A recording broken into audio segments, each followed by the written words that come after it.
When people had no jobs, when families didn't have enough food, when the whole country was worried, one man gave them hope.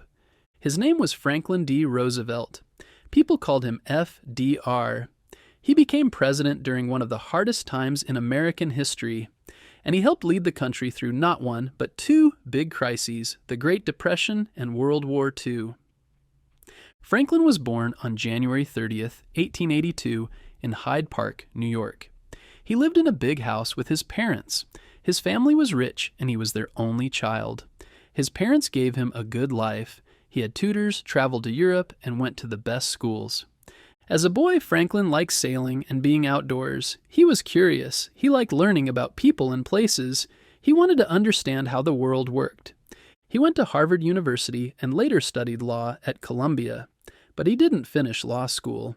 He wanted to go into politics, just like his hero, his distant cousin, President Theodore Roosevelt. In 1905, Franklin married Eleanor Roosevelt. She was also his distant cousin. They had 6 children, though one died as a baby. Eleanor later became a famous First Lady. She helped people, gave speeches, and stood up for fairness. Franklin's first big job in government came in 1913. He was made Assistant Secretary of the Navy. He loved this job and worked hard, especially during World War I. But in 1921, something scary happened. Franklin got sick. His legs became weak. He could not walk. He had a disease called polio. There was no cure. For a while, Franklin felt very sad. He could not walk like he used to, but he did not give up. He practiced standing with leg braces. He learned how to move using a wheelchair. He became strong again, not in his legs, but in his spirit. Franklin still wanted to help people. In 1928, he was elected governor of New York. The next year, the Great Depression began. The stock market crashed. People lost jobs, money, and homes. Times were very hard. In 1932, Franklin ran for president. He smiled and said, "The only thing we have to fear is fear itself." People believed him. They wanted someone who would try to fix things. They voted for him. As president, Franklin started the New Deal. This was a big plan to help Americans.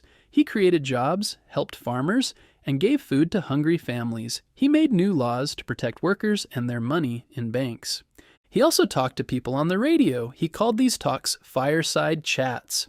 He spoke in a calm, friendly voice. Families sat by the radio to listen.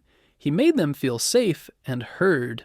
Franklin was so trusted that he was elected president 4 times, more than any other president in U.S. history. Then in 1941, something terrible happened. Japan attacked a U.S. naval base at Pearl Harbor in Hawaii. Many soldiers died. The United States joined World War II. Franklin helped lead the country through the war. He worked with leaders from other countries. He gave strong speeches. He made plans to build ships, planes, and weapons. He asked Americans to work together and stay strong. Even though he was sick and in a wheelchair, Franklin worked every day. He led the country with courage. In 1945, near the end of the war, Franklin went to rest in Georgia. He was very tired. On April 12th, he died from a stroke. He was 63 years old. People all over the country cried.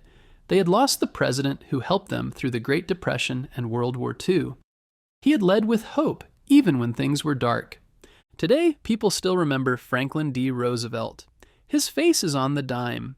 His home in Hyde Park is a museum. His words and actions still inspire people. Franklin taught us something important. Even if life gets hard, even if you can't walk, even if the whole world feels broken, you can still help. You can still lead. You can still give hope.